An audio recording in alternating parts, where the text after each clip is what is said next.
Nacque attorno al 1480 e morì a Venezia il 24 marzo 1546. Fu un ritrattista particolare, capace di trasformare mezzi busti in personaggi parlanti. Ascoltiamoli. Il giovinetto, dal cappello nero a traverso, su capelli biondi riccioluti e l'abito color grigio rigato di velluto nero, regge con la mano destra ancora guantata un libro prezioso rilegato in pelle. Il pollice della sinistra sta per aprire, o forse lì per mostrare che il ragazzo, probabilmente 19enne, non è allergico alla carta stampata. Questo è il contorno perché il centro del dipinto è il volto, inquietante, labbra serrate, piegate all'ingiù, il naso tagliente, con il retaggio, ci viene da pensare, di varicella. Ha occhi freddi e l'ombra sulla fronte ne accentua il carattere diffidente. Beh, se non vuol parlare, passiamo ad altri.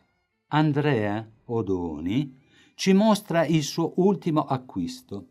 È un collezionista, per lo più, di busti antichi e ci assicura, con la sinistra sul cuore, d'essere orgoglioso di poterne garantire l'autenticità.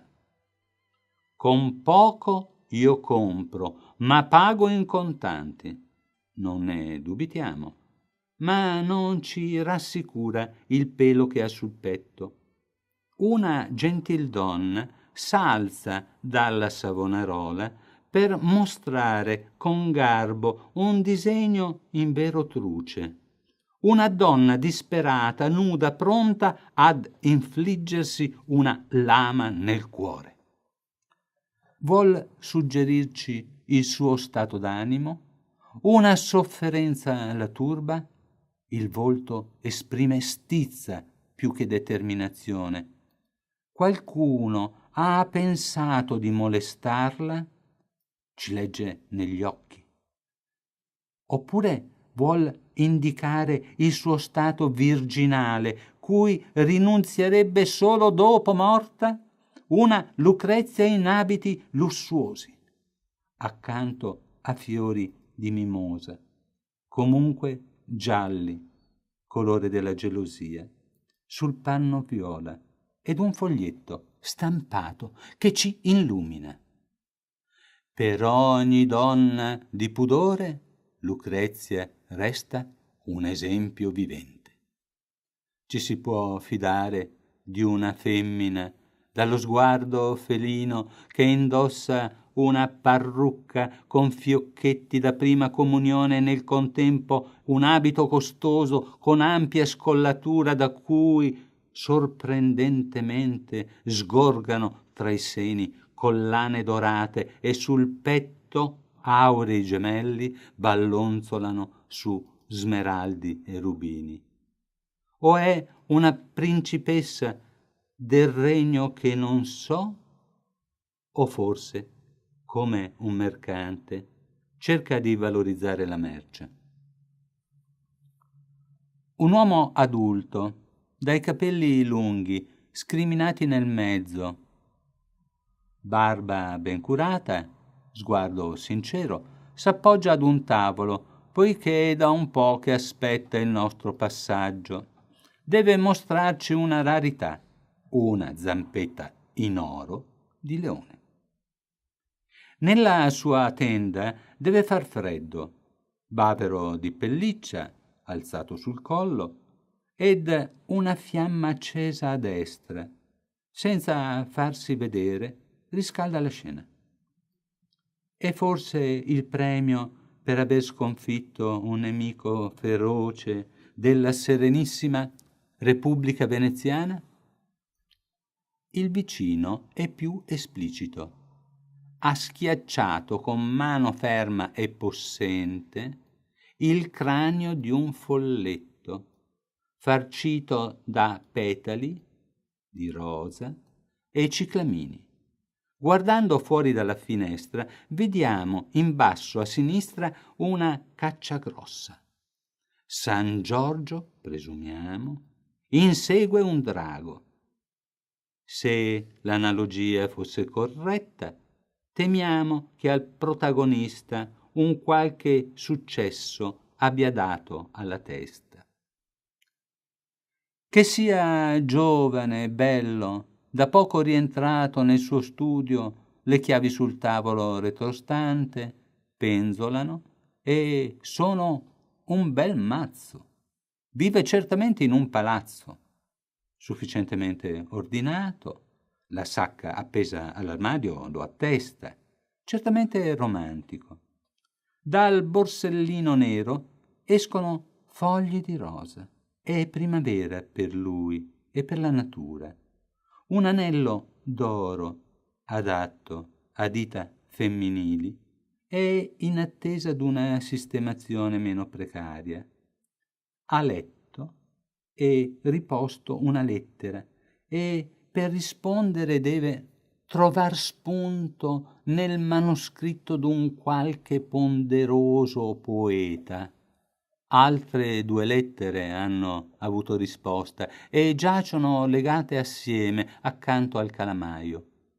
Meticoloso, ma distratto.